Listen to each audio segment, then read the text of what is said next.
Hi hello ನಮಸ್ಕಾರ welcome back to my channel. ಇವತ್ತಿನ ವಿಡಿಯೋದಲ್ಲಿ IBPS ಬ್ಯಾಂಕ್ ನೋಟಿಫಿಕೇಶನ್ ರಿಲೀಸ್ ಮಾಡಿದ್ದಾರೆ. ಈ ವಿಡಿಯೋದಲ್ಲಿ ಅದ್ರ ಬಗ್ಗೆ ನಾನು ಕಂಪ್ಲೀಟ್ ಮಾಹಿತಿ ಕೊಡ್ತಾ ಹೋಗ್ತೀನಿ. ಹೇಗೆ ಅಪ್ಲೈ ಮಾಡೋದು, ಯಾರ್ಯಾರು ಅಪ್ಲೈ ಮಾಡ್ಬೋದು, ಅಪ್ಲೈ ಮಾಡೋಕ್ಕೆ ಏನು ಎಜುಕೇಷನ್ ಕ್ವಾಲಿಫಿಕೇಷನ್ ಆಗಿರ್ಬೇಕಂತಂದು ಈ ವಿಡಿಯೋದಲ್ಲಿ ಕಂಪ್ಲೀಟ್ ಮಾಹಿತಿ ಕೊಡ್ತಾ ಹೋಗ್ತೀನಿ. ಹಾಗಾಗಿ ಇನ್ನೂ ಚಾನಲ್ ಸಬ್ಸ್ಕ್ರೈಬ್ ಮಾಡಿಲ್ಲ, ಈ ವಿಡಿಯೋ ಸಬ್ಸ್ಕ್ರೈಬ್ ಮಾಡ್ಕೊಳ್ಳಿ, ಲೈಕ್ ಮಾಡಿ, ಕಮೆಂಟ್ ಮಾಡಿ, ಹಾಗೆ ಶೇರ್ ಮಾಡ್ತಾ ಹೋಗಿ. ಮೊದಲನೇದಾಗಿ ಈ PDF ಅಲ್ಲಿ ಏನು ಕೊಟ್ಟಿದ್ದಾರೆ ನೋಡ್ತಾ ಹೋಗೋಣ. ನೀವು ಇಲ್ಲಿ ನೋಡ್ತಾ ಇರ್ಬೋದು ಯಾವಾಗ ಅಪ್ಲಿಕೇಶನ್ ಸ್ಟಾರ್ಟ್ ಆಗುತ್ತೆ, ಹಾಗೆ ಯಾವಾಗ ಕೊನೆ ದಿನಕ್ಕೆ ಇರುತ್ತೆ ಅಂತ ನೋಡ್ತಾ ಹೋಗ್ಬೋದು. ಮೊದಲನೇದಾಗಿ ಆನ್ಲೈನ್ ರಿಜಿಸ್ಟ್ರೇಷನ್ ಬೈ ಕ್ಯಾಂಡಿಡೇಟ್ ಅಂದರೆ ನೀವೇನದು ಆನ್ಲೈನಲ್ಲಿ ಅಪ್ಲಿಕೇಶನ್ ಹಾಕ್ಬೇಕಪ್ಪ ಅಂದರೆ ಡೇಟ್ ಸ್ಟಾರ್ಟ್ ಆಗೋದು 1/8/2026ರಿಂದ 21/8/2020 ಅಂದರೆ ಆಗಸ್ಟ್ 1ನೇ ತಾರೀಕು ಅಪ್ಲಿಕೇಶನ್ ಸ್ಟಾರ್ಟ್ ಆಗುತ್ತೆ. ಅಂದರೆ ಇವಾಗಲೇ ಆಲ್ರೆಡಿ ಅಪ್ಲಿಕೇಶನ್ ಸ್ಟಾರ್ಟ್ ಆಗಿದೆ. ಹಾಗೆ ಕೊನೆ ದಿನಕ್ಕೆ ಬಂದ್ಬಿಟ್ಟು 21/8/2026 ಕೊನೆ ದಿನಕ್ಕೆ ಆಗಿರುತ್ತೆ. ಓಕೆನಾ. ಹಾಗಾಗಿ ನೀವೇನಾದರೂ ಅಪ್ಲಿಕೇಶನ್ ಹಾಕಬೇಕಪ್ಪ ಅಂದರೆ ಬೇಗ ನೀವು ಕೂಡ ಅಪ್ಲಿಕೇಶನ್ ಹಾಕ್ತಾ ಹೋಗ್ಬೋದು. ಅದಾದ ನೆಕ್ಸ್ಟ್ ಬಂದ್ಬಿಟ್ಟು ಪೇಮೆಂಟ್ ಫಾರ್ ಅಪ್ಲಿಕೇಶನ್ ಅಂದರೆ ಅಪ್ಲಿಕೆಂಟ್ಸ್ ಫ್ರೀ ಇಂಟಿಮೇಷನ್ ಚಾರ್ಜ್ ಅಂದರೆ ನೀವು ಅಪ್ಲಿಕೇಶನ್ ಹಾಕಿರ್ತೀರ ಬಟ್ ಏನಪ್ಪ ಅಂದರೆ ಪೇಮೆಂಟ್ ಮಾಡಿಲ್ಲ, ಅದು ಕೊನೆ ದಿನಕ್ಕೆ ಬಂದ್ಬಿಟ್ಟು ಯಾವಾಗಪ್ಪ ಅಂದರೆ 20 ದಿನ ತನಕ ಯಾವಾಗ ಅಪ್ಲಿಕೇಶನ್ ಕ್ಲೋಸ್ ಆಗುತ್ತೆ ಆವತ್ತಿಂದ ನಿಮ್ಮದು ಪೇಮೆಂಟ್ ಕೂಡ ಮಾಡಿರಬೇಕು. ಇನ್ ಕೇಸ್ ಯಾವುದೇ ಕಾರಣಕ್ಕೂ ನಿಮಗೆ ಎಕ್ಸ್ಟೆಂಡ್ ಕೂಡ ಮಾಡೋದಿಲ್ಲ, ಅಂದರೆ ಅಪ್ಲಿಕೇಶನ್ ಅಮೌಂಟ್ನ ಪೇ ಮಾಡಲು ನಿಮ್ಗೆ ಯಾವುದೇ ಕಾರಣಕ್ಕೂ ಡೇಟ್ ಕೂಡ ಎಕ್ಸ್ಟೆಂಡ್ ಮಾಡೋದಿಲ್ಲ. ಓಕೆ. ನೆಕ್ಸ್ಟ್ ಬಂದ್ಬಿಟ್ಟು ಎಡಿಟ್ ವಿಂಡೋ ಕರೆಕ್ಷನ್ ಅಂದರೆ ನೀವು ಅಪ್ಲಿಕೇಶನ್ ಹಾಕಿರ್ತೀರಲ್ವಾ, ಅಂದರೆ ಇನ್ ಕೇಸ್ ಮಿಸ್ಟೇಕ್ ಆಗಿದ್ರೆ, ನೇಮ್ ಮಿಸ್ಟೇಕ್ ಆಗಿದ್ರೆ, ಯಾವುದೋ ಒಂದು ಅಡ್ರೆಸ್ ಮಿಸ್ಟೇಕ್ ಆಗಿದ್ರೆ ಅದು ಎಡಿಟಿಂಗ್ ಆಪ್ಷನ್ ಕೂಡ ಬಿಡ್ತಾರೆ. ಅದು ಬಂದ್ಬಿಟ್ಟು ಏನಪ್ಪ ಅಂದರೆ ಫಾರ್ 2 days ಅಷ್ಟೇ ಏನಪ್ಪ ನಿಮಗೆ ಎಡಿಟ್ ಆಪ್ಷನ್ ಕೂಡ ಬಿಡ್ತಾ ಹೋಗ್ತಾರೆ. ಓಕೆ. ಅದು ಯಾವಾಗ ಬಿಡ್ತಾರಪ್ಪ ಅಂದ್ರೆ ಅಪ್ಲಿಕೇಶನ್ ಕ್ಲೋಸ್ ಆದಮೇಲೆ ಅದನ್ನ ನೆಕ್ಸ್ಟ್ ನಿಮಗೆ ಅನೌನ್ಸ್ ಮಾಡ್ತಾರೆ. ಯಾವಾಗ ನಾವು ವಿಂಡೋ ಓಪನ್ ಮಾಡ್ತೀವಿ ಆವಾಗ ನೀವು ಅಷ್ಟೇ ಇಷ್ಟಂತ ಅಮೌಂಟ್ ಪೇ ಮಾಡಿ ಕರೆಕ್ಷನ್ ಮಾಡ್ತಾ ಹೋಗ್ಬೇಕಂತಂದು ಅವರು ತಿಳಿಸ್ಕೊಡ್ತಾ ಹೋಗ್ತೇವೆ. ನೆಕ್ಸ್ಟ್ ಇದಕ್ಕೆ ಅಪ್ಲಿಕೇಶನ್ ಹಾಕಿದ್ರೆ ಎಕ್ಸಾಮ್ ಯಾವ ಕಂಡಕ್ಟ್ ಮಾಡ್ತಾರೆ ಅಂತ ನೋಡ್ತಾ ಹೋಗೋದಾದ್ರೆ ಎಕ್ಸಾಮ್ ಬಂದ್ಬಿಟ್ಟು ಏನಪ್ಪ ಸೆಪ್ಟೆಂಬರ್ ಮಂತ್ ನಿಮ್ಗೆ ಎಕ್ಸಾಮ್ ಕಂಡಕ್ಟ್ ಮಾಡ್ತಾರೆ. ಅಂದರೆ ನೀವು ಇವಾಗಲೇ ಅವರು ಎಕ್ಸಾಮ್ ಡೇಟ್ ಕೂಡ ಅನೌನ್ಸ್ ಮಾಡಿದ್ದಾರೆ, ಯಾವಾಗ ನಾವು ಎಕ್ಸಾಮ್ ಕಂಡಕ್ಟ್ ಮಾಡ್ತೀವಿ. ಇದರಲ್ಲಿ ಬಂದ್ಬಿಟ್ಟು ಫಿಲಿಮ್ಸ್ ಮೇನ್ಸ್ ಅಂತಂದು 2 ಟೈಪ್, ಯಾವ ಥರ UPSC ಅಲ್ಲಿ ಫಿಲಿಮ್ಸ್ ಮೇನ್ಸ್ ನಡೀತಲ್ವಾ ಅದೇ ಥರ ಇಲ್ಲಿ ಫಿಲಿಮ್ಸ್ ಮತ್ತು ಮೇನ್ಸ್ ಇಲ್ಲಿ ಕಂಡಕ್ಟ್ ಮಾಡ್ತಾ ಹೋಗ್ತಾರೆ. ಮೊದಲನೇದಾಗಿ ಫಿಲಿಮ್ಸ್ ಬಂದ್ಬಿಟ್ಟು ಸೆಪ್ಟೆಂಬರ್ ಮಂತ್ ನಿಮಗೆ ಎಕ್ಸಾಮ್ ಕಂಡಕ್ಟ್ ಮಾಡ್ತಾ ಹೋಗ್ತಾರೆ. Next download for call letter ಅಂದರೆ ನೀವು ಫಿಲಿಮ್ಸ್ ಎಕ್ಸಾಮ್ಗೆ RTT ಡೌನ್ಲೋಡ್ ಮಾಡೋಕ್ಕಪ್ಪ ಅಂದರೆ ಸೆಪ್ಟೆಂಬರ್ ಮಂತ್ ನಿಮಗೆ ಅನೌನ್ಸ್ ಮಾಡ್ತಾರೆ. ನೀವು ಅಪ್ಲಿಕೇಶನ್ ಹಾಕುವ ಮೇಲ್ ಮತ್ತು ನಂಬರ್ ಕೊಟ್ಟಿರ್ತೀರಲ್ವ ಆ ಮೇಲಿಗೆ ಮತ್ತು ಫೋನ್ ನಂಬರಿಗೆ ನಿಮಗೆ ಮೆಸೇಜ್ ಬರುತ್ತೆ, ಅಂದರೆ ಫಿಲ್ಮ್ ಎಕ್ಸಾಮ್ ಇದೆ ಅಂತಂದು. ಓಕೆ.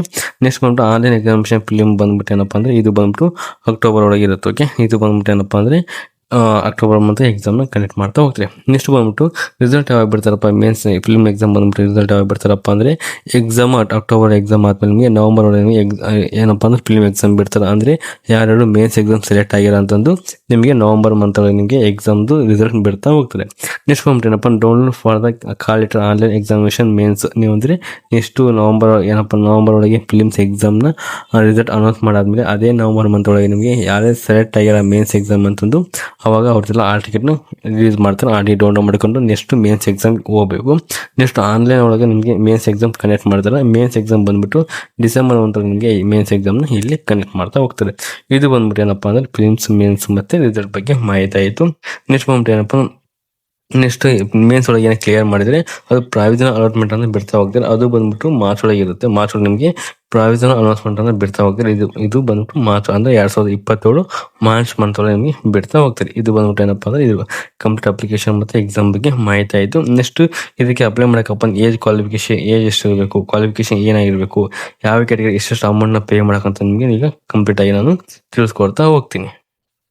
ಓಕೆ. ಈ ಅಪ್ಲಿಕೇಶನ್ ಹಾಕುವಾಗ ನೀವು ಪೇರೆಟಿ ಬ್ಯಾಂಕ್ ಬ್ಯಾಂಕ್ ಅಂತ ಏನಪ್ಪ ಅಂದರೆ ಲಿಂಕ್ ಆಗಿರೋದು ಯಾವ ಬ್ಯಾಂಕ್ ಅಪ್ಪ ಅಂದರೆ ಬ್ಯಾಂಕ್ ಆಫ್ ಬರೋಡಾ ಇರ್ಬೋದು, ಕೆನರಾ ಬ್ಯಾಂಕ್ ಇರ್ಬೋದು, ಇಂಡಿಯನ್ ಓವರ್ಸೀಸ್ ಬ್ಯಾಂಕ್ ಆಗಿರ್ಬೋದು, UCO ಬ್ಯಾಂಕ್ ಇರ್ಬೋದು, bank of India, central bank of India, Punjab bank of India, union bank of India, ಈ bank of Maharashtra, Indian bank, Punjab bank, total ಆಗಿ ಇಷ್ಟು ಬ್ಯಾಂಕ್ ಇದಾವೆ.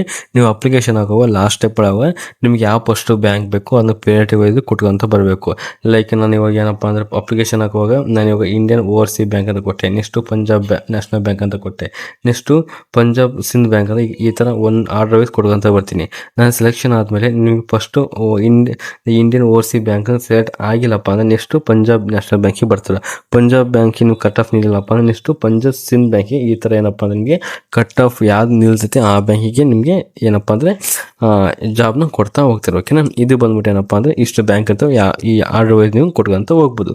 ನೆಕ್ಸ್ಟ್ ಎಷ್ಟಪ್ಪ ಸ್ಯಾಲ್ರಿ ಕೊಡ್ತಾರಪ್ಪ ಅಂದರೆ ಸ್ಯಾಲ್ರಿ ಬಂದ್ಬಿಟ್ಟು ಬೇಸಿಕ್ಕು 24,000 ರೂಪಾಯಿ ಸ್ಯಾಲ್ರಿ ಸ್ಟಾರ್ಟ್ ಆಗಿದೆ. ನಿಮ್ಗೆ ಏನಪ್ಪ ಅಂದರೆ 64,000 ರೂಪಾಯಿ ಸಂಬಳ ಇಲ್ಲಿ ಸ್ಟಾರ್ಟ್ ಆಗ್ತಾವ ಇಷ್ಟು ಕೊಡ್ತಾರಂತ ಇಲ್ಲಿ ಅವರು ಅನೌನ್ಸ್ ಮಾಡಿದ್ದಾರೆ. ಓಕೆನಾ.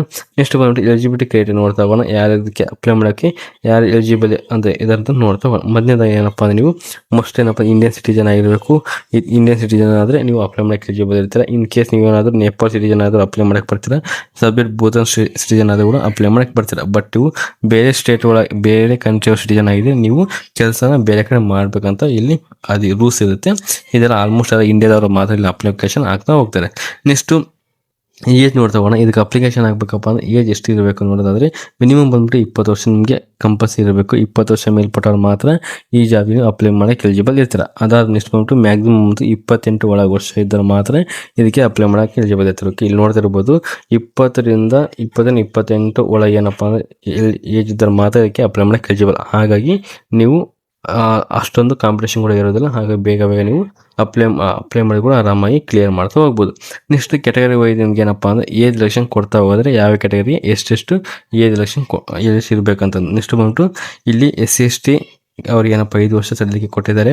ನೆಕ್ಸ್ಟು ಅದರ್ ಬ್ಯಾಕ್ವರ್ಡ್ ಕ್ಲಾಸಸ್ಗೆ ನಾನ್ ಕ್ರಿಮಿನಲ್ ಲಾಯರ್ ಏನಪ್ಪ ಅಂದ್ರೆ 3 ವರ್ಷ ಕೊಟ್ಟಿದ್ದಾರೆ. ನೆಕ್ಸ್ಟ್ ಹ್ಯಾಂಡಿಕ್ಯಾಪ್ ವಿದ್ಯಾರ್ಥಿಗಳು ಏನಪ್ಪ ಅಂದ್ರೆ 10 ವರ್ಷ ಕೊಟ್ಟಿದ್ದಾರೆ. ನೆಕ್ಸ್ಟು ಎಕ್ಸ್ ಸರ್ವಿಸ್ ಮ್ಯಾನ್ ಆಗಿರ್ಬೋದು ಮತ್ತು ಡಿಸೇಬಲ್ ಎಕ್ಸ್ ಸರ್ವಿಸ್ ಮ್ಯಾನ್ ಆಗಿರ್ಬೋದು ಅವ್ರಿಗೆ ಏನಪ್ಪ ಅಂದರೆ ಈಗ 3 ವರ್ಷ ಜೊತೆಗೆ ಏನಪ್ಪ ಅಂದ್ರೆ 8 ವರ್ಷ ಏನಪ್ಪ ಅಂದ್ರೆ ನಿಮಗೆ ASLEDಗೆ ಕೊಡಲಾಗಿದೆ. ಜೊತೆಗೆ ಅದು ಕ್ಯಾಟಗರಿ ವೈಸ್ ಕೂಡ ಏನಪ್ಪ ನಿಮಗೆ ASLEDಗೆ ಕೊಡ್ತಾ ಹೋಗ್ತಾರೆ. ನೆಕ್ಸ್ಟು ಬಂದ್ಬಿಟ್ಟು ಏನಪ್ಪ OBC ಅವ್ರಿಗೆ ಏನಪ್ಪ ಅಂದರೆ ಅವರು ಹ್ಯಾಂಡಿಕ್ಯಾಪ್ಟ್ OBC ಅವ್ರಿಗೆ ಏನಪ್ಪ ಇಲ್ಲಿ ಕೊಟ್ಟಿದ್ದಾರೆ ಅಂದರೆ ಜನರಲ್ ಹ್ಯಾಂಡಿಕ್ಯಾಪ್ಟ್ ವಿದ್ಯಾರ್ಥಿಗಳು ಏನಪ್ಪ ಅಂದರೆ 38 ವರ್ಷಗಳ ಏನಪ್ಪ ನಿಮಗೆ ASLED ಕೂಡ ಕೊಡ್ತಾ ಹೋಗ್ತಾರೆ. ಓಕೆ, ಇದು ಬಂದ್ಬಿಟ್ಟು ಏನಪ್ಪ ಅಂದರೆ ಏಜ್ ಬಗ್ಗೆ ಕಂಪ್ಲೀಟ್ ಆಗಿ ಮಾಹಿತಿ ಆಯಿತು. ನೆಕ್ಸ್ಟ್ ಏನು ನೋಡ್ತಾ ಹೋಗೋಣ, ರಿಸರ್ವೇಷನ್ ನೋಡ್ತಾ ಹೋಗೋಣ. ರಿಸರ್ವೇಷನ್ ಕೂಡ ಏನಪ್ಪ ಅಂದರೆ ಆಲ್ಮೋಸ್ಟ್ ಎಲ್ಲರಿಗೂ ಕೂಡ ರಿಸರ್ವೇಷನ್ SC/ST ಅವರಿಗೆ ಮತ್ತು OBC ಅವರಿಗೆ ಕ್ಯಾಟಗರಿ 1 ಅವರಿಗೆ ರಿಸರ್ವೇಷನ್ ಸಿಗ್ತಾ ಹೋಗುತ್ತೆ. ಬಟ್ ಅವರಿಗೆ ಅಪ್ಲಿಕೇಶನ್ ಫೀಸ್ ಕೂಡ ಇಲ್ಲಿ ಕಮ್ಮಿ ಇರ್ತಾ ಹೋಗುತ್ತೆ. ಓಕೆನಾ. ಓಕೆ, ನಾವು ಏಜ್ ಬಗ್ಗೆ ನೋಡ್ತಾ ಹೋಗೋದು. ಇವಾಗ ಏನಪ್ಪ ಅಂದರೆ ಯಾವ ಕ್ಯಾಟಗರಿ ಎಷ್ಟೆಷ್ಟು ಅಮೌಂಟ್ನ ಪೇ ಮಾಡೋಕ್ಕಂದರೆ ಅಪ್ಲಿಕೇಶನ್ ಫೀಸ್ ಎಷ್ಟಿದೆ ಅಂತ ಈಗ ನೋಡ್ತಾ ಹೋಗೋಣ. ಮೊದಲನೇದಾಗಿ ಬಂದ್ಬಿಟ್ಟು ಏನಪ್ಪ ಅಂದರೆ 175 ಬಂದ್ಬಿಟ್ಟು ಏನಪ್ಪ ಅಂದ್ರೆ ವಿತ್ ಇನ್ಕ್ಲೂಸಿವ್ ಏನಪ್ಪ ಅಂದ್ರೆ GST ಸೇರಿನಪ್ಪ ಅಂದರೆ SC/ST ಕ್ಯಾಟಗರಿ ಆಗಿರ್ಬೋದು, ಹ್ಯಾಂಡಿಕ್ಯಾಪ್ PWD ವಿದ್ಯಾರ್ಥಿ ಆಗಿರ್ಬೋದು, ESM ವಿದ್ಯಾರ್ಥಿಗಳಾಗಿರ್ಬೋದು, DSM ಕ್ಯಾಂಡಿಡೇಟ್ ಆಗಿರ್ಬೋದು, ಇವರಿಗೆ ಬಂದ್ಬಿಟ್ಟು 175 ರೂಪಾಯಿ ಅಪ್ಲಿಕೇಶನ್ ಫೀಸ್ ಇರುತ್ತೆ. ಈ 105 ರೂಪಾಯಿ ಅಪ್ಲಿಕೇಶನ್ ಫೀಸ್ ಕೊಟ್ಟು ಏನಪ್ಪ ಅಪ್ಲಿಕೇಶನ್ ಆಗಬೇಕು. ನೆಕ್ಸ್ಟ್ ಬಂದ್ಬಿಟ್ಟು ಏನಪ್ಪ 850 ರೂಪಾಯಿ ಬಂದ್ಬಿಟ್ಟು ಏನಪ್ಪ ಅಂದರೆ ಎಕ್ಸ್ಕ್ಲೂಸಿವ್ GST ಬಂದ್ಬಿಟ್ಟು ಅದರ್ ಕ್ಯಾಂಡಿಡೇಟ್ ಅಂದರೆ ಜೆಂಡರ್ ಕ್ಯಾರೆಕ್ಟ್ ಆಗಿರ್ಬೋದು, ಕ್ಯಾಟಗರಿ 1, 2, 3A, 2A2 ವಿದ್ಯಾರ್ಥಿಗಳಿಗೆ ಏನಪ್ಪ ಅಂದರೆ 850 ರೂಪಾಯಿ ನಮಗೆ ಅಪ್ಲಿಕೇಶನ್ ಫೀಸ್ ಇರುತ್ತೆ ಅಂತ ಇಲ್ಲಿ ಕೊಡಲಾಗಿದೆ. ಓಕೆ, ಇದು ಬಂದ್ಬಿಟ್ಟು ಏನಪ್ಪ ಅಂದರೆ ಕ್ಯಾಟಗರಿ ವೈಸ್ ಏನಪ್ಪ ಅಂದರೆ ಅಪ್ಲಿಕೇಶನ್ ಮತ್ತು ಇಂಟಿಮೇಷನ್ ಚಾರ್ಜ್ ಬಗ್ಗೆ ಮಾಹಿತಿ ಆಯಿತು. ನೆಕ್ಸ್ಟು ಇದಕ್ಕೆ ಏನೇನು ಸಿಲೆಬಸ್ ಇರುತ್ತೆ, ಪ್ರಿಲಿಮಿನರಿ ಎಕ್ಸಾಮ್ಗೆ ಏನು ಓದಬೇಕು, ಹಾಗೆ ಮೇನ್ಸ್ ಎಕ್ಸಾಮ್ಗೆ ಏನು ಓದಬೇಕು ಅಂತ ಇಲ್ಲಿ ಕೊಡಲಾಗಿದೆ. ಅದನ್ನ ಇವಾಗ ನಾನು ಕಂಪ್ಲೀಟ್ ಆಗಿ ಮಾಹಿತಿ ಕೊಡ್ತಾ ಹೋಗ್ತೀನಿ. ನೆಕ್ಸ್ಟ್ ಬಂದ್ಬಿಟ್ಟು ಏನಪ್ಪ ಅಂದರೆ ಇಲ್ಲಿ ಪ್ರಿಲಿಮ್ ಎಕ್ಸಾಮ್ ಬಂದ್ಬಿಟ್ಟು ಇಂಗ್ಲೀಷ್ ಲ್ಯಾಂಗ್ವೇಜ್ ಇರುತ್ತೆ, ನ್ಯೂಮೆರಿಕಲ್ ಎಬಿಲಿಟಿ ಇರುತ್ತೆ, ರೀಸನಿಂಗ್ ಇರುತ್ತೆ. ಇದು 3 ಸಬ್ಜೆಕ್ಟ್ ಏನಪ್ಪ ನಿಮಗೆ ಪ್ರಿಲಿಮ್ ಎಕ್ಸಾಮ್ ಒಳಗೆ ಇರುತ್ತೆ. ಅದು ಇಂಗ್ಲೀಷ್ ಬಂದ್ಬಿಟ್ಟು ಏನಪ್ಪ ಅಂದ್ರೆ 30 ಕ್ವಶನ್ ಇರ್ತಾವೆ, 30 ಮಾರ್ಕ್ಸ್ ಇರುತ್ತೆ. ಇದು 20 ನಿಮಿಷ ಒಳಗೆ ನೀವು ಬಿಡಿಸ್ಬೇಕು. ಬ್ಯಾಂಕಿಂಗ್ ಎಕ್ಸಾಮ್ ಅಂದ್ರೆ ಹಿಂಗೆ ಕ್ವಶನ್ ಜಾಸ್ತಿ ಇರ್ತವೆ ಬಟ್ ಟೈಮ್ ಕಮ್ಮಿ ಇರುತ್ತೆ. ಆ ಟೈಮಲ್ಲಿ ನೀವು ಬೇಗ ಕ್ವಶನ್ ಸಾಲ್ವ್ ಮಾಡ್ತಾ ಹೋಗಬೇಕು. ನೆಕ್ಸ್ಟ್ ನ್ಯೂಮೆರಿಕಲ್ ಎಬಿಲಿಟಿ ಒಳಗೆ ಏನಪ್ಪ ಅಂದರೆ ಇಲ್ಲಿ ನೆಕ್ಸ್ಟ್ ಏನಪ್ಪ ಅಂದ್ರೆ ಕ್ವಶನ್ ಬಂದರೆ 30 ಕ್ವಶನ್ ಇರ್ತವೆ, ಹಾಗೆ 35 ಮಾರ್ಕ್ಸ್ ಇರ್ತವೆ. 20 ನಿಮಿಷ ಒಳಗೆ ನೀವು ಅದನ್ನ ಸಾಲ್ವ್ ಮಾಡ್ತಾ ಹೋಗಬೇಕು. ನೆಕ್ಸ್ಟ್ ರೀಸನಿಂಗ್ ಎಬಿಲಿಟಿ ಬಂದ್ಬಿಟ್ಟು ಏನಪ್ಪ ಅಂದರೆ 35 ಕ್ವಶನ್ ಮತ್ತು 35 ಮಾರ್ಕ್ಸ್ ಇರ್ತವೆ. ಟೋಟಲ್ 20 ನಿಮಿಷ ಒಳಗೆ ಏನಪ್ಪ ನಿಮಗೆ ಅದನ್ನು ಸಾಲ್ವ್ ಮಾಡ್ತಾ ಹೋಗಬೇಕು. ಟೋಟಲ್ ಆಗಿ 100 ಕ್ವಶನ್ ಇರ್ತವೆ. 100 ಕ್ವಶನ್ ಒಳಗೆ ಏನಪ್ಪ ನಿಮಗೆ 1 ಅವರ್ ಒಳಗೆ ಏನಪ್ಪ ಅಂದರೆ ಸಾಲ್ವ್ ಮಾಡಬೇಕು. ಇನ್ನು ನೀವು ಏನಪ್ಪ ಅಂದರೆ 100 ಕ್ವಶನ್ ಅಂದರೆ 30 ನಿಮಿಷ ಏನೋ ಕಮ್ಮಿ ಇರುತ್ತೆ. ಈ 30 ನಿಮಿಷ ಒಳಗೆ ಎಲ್ಲ ಕ್ವಶನ್ ಸಾಲ್ವ್ ಮಾಡ್ತಾ ಬರಬೇಕು. ಇದು ಬಂದ್ಬಿಟ್ಟು ಪ್ರಿಲಿಮ್ ಎಕ್ಸಾಮ್ಗೆ ಸಿಲೆಬಸ್ ಆಯಿತು. ನೆಕ್ಸ್ಟ್ ನಾವು ಮೇನ್ಸ್ ಎಕ್ಸಾಮ್ಗೆ ಸಿಲೆಬಸ್ ನೋಡ್ತಾವಲ್ಲ. ಮೇನ್ಸ್ ಎಕ್ಸಾಮ್ ಏನೇನು ಇರುತ್ತೆ ಅಂತ ನೋಡೋದಾದರೆ ಮೊದಲನೇದಾಗಿ ಮೇನ್ಸ್ ಎಕ್ಸಾಮ್ ಬಂದ್ಬಿಟ್ಟು ಏನಪ್ಪ ಜನರಲ್ ಫೈನಾನ್ಷಿಯಲ್ ಅವೇರ್ನೆಸ್ಗೆ ಏನಪ್ಪ ಸಬ್ಜೆಕ್ಟ್ ಇರುತ್ತೆ. ಅದರಲ್ಲಿ 40 ಕ್ವಶನ್ ಇರ್ತವೆ, 50 ಮಾರ್ಕ್ಸ್ಗೆ ಕನೆಕ್ಟ್ ಮಾಡ್ತಾ ಹೋಗ್ತಾರೆ. ನೆಕ್ಸ್ಟ್ ಜನರಲ್ ಇಂಗ್ಲೀಷ್ ಬಂದ್ಬಿಟ್ಟು ಏನಪ್ಪ ಅಂದರೆ 40 ಕ್ವಶನ್ ಇರ್ತವೆ, 40 ಮಾರ್ಕ್ಸ್ ಇರುತ್ತೆ. ನೆಕ್ಸ್ಟ್ ಬಂದ್ಬಿಟ್ಟು ಏನಪ್ಪ ರೀಸನಿಂಗ್ ಎಬಿಲಿಟಿ ಮತ್ತು 40 ಕ್ವಶನ್ ಇರ್ತವೆ. ಕ್ವಾಂಟಿಟಿವ್ ಆಪ್ಟಿಟ್ಯೂಡ್ ಬಂದ್ಬಿಟ್ಟು 40 ಕ್ವಶನ್ ಇರ್ತವೆ. ಇದು ಬಂದ್ಬಿಟ್ಟು ಏನಪ್ಪ ಅಂದರೆ ಕ್ವಶನ್ ಜಾಸ್ತಿ ಇರ್ತವೆ. ಏನಪ್ಪ ಅಂದರೆ ಮಾರ್ಕ್ಸು ಕ್ವಶನ್ ಕಮ್ಮಿ ಇರ್ತದೆ, ಮಾರ್ಕ್ಸ್ ಜಾಸ್ತಿ ಇರ್ತವೆ ಮತ್ತು ಟೈಮ್ ಕೂಡ ಕಮ್ಮಿ ಕೂಡ ಇರುತ್ತೆ. ಓಕೆ, ಇಲ್ಲೆಲ್ಲ 50 ಕ್ವಶನ್ 40 ಕ್ವಶನ್ಗೆ 20 ನಿಮಿಷ ಇರುತ್ತೆ. ನೋಡಿ ಇಲ್ಲಿ ನೋಡ್ತಾ ಇರ್ಬೋದು. ಟೋಟಲ್ ಆಗಿ ಏನಪ್ಪ ಅಂದರೆ 260 ಕ್ವಶನ್ಗೆ 200 ಮಾರ್ಕ್ಸ್ ಇರುತ್ತೆ. ಟೋಟಲ್ ಆಗಿ 125 ನಿಮಿಷ ಏನಪ್ಪ ನಿಮಗೆ ಟೈಮ್ ಕೂಡ ಕೊಡಲಾಗಿದೆ. ಇದರಿಂದ ಏನಪ್ಪ ಅಂದರೆ ಇನ್ನು 35 ನಿಮಿಷ ಕಮ್ಮಿ ಇರುತ್ತೆ. ಓಕೆ, ಪ್ರತಿ ಒಂದು ಕ್ವಶನ್ಗೆ ಸಾಲ್ವ್ ಮಾಡಬೇಕಪ್ಪ ಅಂದರೆ ನಿಮಗೆ ಇನ್ನು 35 ನಿಮಿಷ ಕಮ್ಮಿ ಇರುತ್ತೆ. ಈ 35 ನಿಮಿಷ ಕಮ್ಮಿ ಇರೋ ಕಾರಣ ನೀವು 260 ಕ್ವಶನ್ ಬೇಗ ಸಾಲ್ವ್ ಮಾಡ್ತಾ ಬರಬೇಕು. ಇದು ಬಂದ್ಬಿಟ್ಟು ಫಿಲಿಮ್ಸ್ ಮತ್ತು ಮೇನ್ಸ್ಗೆ ಇರುವಂಥ ಸಿಲೆಬಸ್ ಬಗ್ಗೆ ಮಾಹಿತಿ ಆಯಿತು.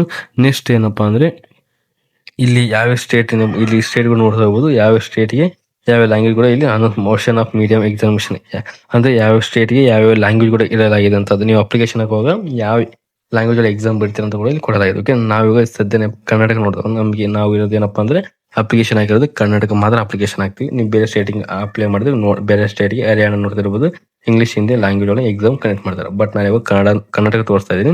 ಕರ್ನಾಟಕ 11 ನಂಬರ್ ಒಳಗಿದೆ. ಇಲ್ಲಿ ಬಂದ್ಬಿಟ್ಟು ಇಂಗ್ಲಿಷ್ ಒಳಗೆ ಎಕ್ಸಾಮ್ ಬರೀಬಹುದು, ಹಿಂದಿ ಒಳಗೆ ಎಕ್ಸಾಮ್ ಬರೀಬಹುದು, ಕನ್ನಡ ಒಳಗೆ ಇಂಗ್ಲಿಷ್ ಏನಪ್ಪಾ ಎಕ್ಸಾಮ್ ಬರಿತಾ ಹೋಗ್ಬೋದು, ಕೊಂಕಣಿ ಒಳಗೆ ಏನಪ್ಪಾ ಎಕ್ಸಾಮ್ ಬರಿತಾ ಹೋಗ್ಬೋದು ಅಂತ ಇಲ್ಲಿ ಕೊಡಲಾಗಿದೆ. ಓಕೆ, ಇದು ಬಂದ್ರೆ ಕರ್ನಾಟಕ ಆಗಿರುತ್ತೆ. ನೀವೇನಾದ್ರೂ ಬೇರೆ ಕೇಳಕ್ಕೆ ಏನಪ್ಪ ಅಪ್ಲಿಕೇಶನ್ ಆಗಿದ್ರೆ ಇಂಗ್ಲಿಷ್ ಹಿಂದಿ ಮತ್ತೆ ಮಲಯಾಳಂ ಲ್ಯಾಂಗ್ವೇಜ್ ಒಳಗೆ ನೀವು ಎಕ್ಸಾಮ್ ನ ಬರೀತಾ ಹೋಗ್ಬೋದು. ಇದು ಬಂದ್ಬಿಟ್ಟು ಏನಪ್ಪಾ ಅಂದ್ರೆ ಸ್ಟೇಟ್ ವೈಸ್ ಆ ಸ್ಟೇಟ್ ಒಳಗೆ ಇಷ್ಟು ಲ್ಯಾಂಗ್ವೇಜ್ ಒಳಗೆ ಎಕ್ಸಾಮ್ ಇರುತ್ತೆ. ನೀವು ಯಾವ ಎಕ್ಸಾಮ್ ನ ಚೂಸ್ ಮಾಡ್ತಾ ಹೋಗ್ಬೋದು. ಅಂದ್ರೆ ಅಪ್ಲಿಕೇಶನ್ ಆಗಿ ಹೋಗ ನೀವು ಅದು ಕೇಳ್ತೋಕೆ ನೀವು ಯಾವ ಲ್ಯಾಂಗ್ವೇಜ್ ಒಳಗೆ ನೀವು ಎಕ್ಸಾಮ್ ಬರೀತೀರ ಅಂತ ಕೇಳ್ತಾ ಹೋಗುತ್ತೆ. ಅದನ್ನ ನೀವು ಇಲ್ಲಿ ನೀವು ಏನಪ್ಪಾ ಅಂದ್ರೆ ಪ್ರಿಯಾರಿಟಿ ಕೊಡ್ತಾ ಹೋಗ್ಬೇಕು. ಓಕೆ, ಇದು ಬಂದ್ಬಿಟ್ಟು ಏನಪ್ಪಾ ಅಂದ್ರೆ ಎಕ್ಸಾಮ್ದು ಸಿಲೆಬಸ್ ಏನಪ್ಪಾ ಲ್ಯಾಂಗ್ವೇಜ್ ಬಗ್ಗೆ ಮಾಹಿತಿ ಆಯಿತು. ನೆಕ್ಸ್ಟ್ ಇಷ್ಟೇ ಇರುತ್ತೆ. ನೆಕ್ಸ್ಟ್ ಬಂದ್ಬಿಟ್ಟು ಏನಪ್ಪಾ ಅಂದ್ರೆ ಎಕ್ಸಾಮಿನೇಷನ್ ಸೆಂಟರ್ ಬಂದ್ಬಿಟ್ಟು ಏನಪ್ಪಾ ಅಂದ್ರೆ ಅದು ಅಪ್ಲಿಕೇಶನ್ ಆಗೋದು ತೋರಿಸೋದಕ್ಕೆ ಇದು ಸೆಂಟರ್ ನ ತೋರಿಸ್ತಾ ಹೋಗುತ್ತೆ. ಅದು ನೀವು ಯಾವ ಸೆಂಟರ್ ಬೇಕು ನೀವು ಸೆಲೆಕ್ಟ್ ಮಾಡ್ಕೋಬಹುದು. ಅದು ಮ್ಯಾನುವಲ್ ಆಗಿ ಏನಪ್ಪಾ ಅಂದ್ರೆ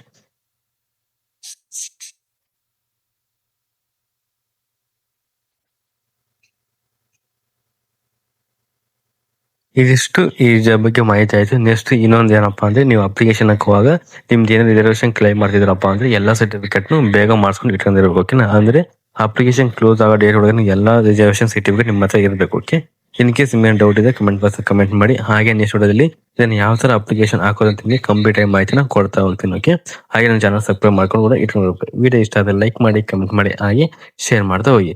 ಆ ವಿಡಿಯೋ ನೋಡೋದಕ್ಕಾಗಿ ಧನ್ಯವಾದಗಳು.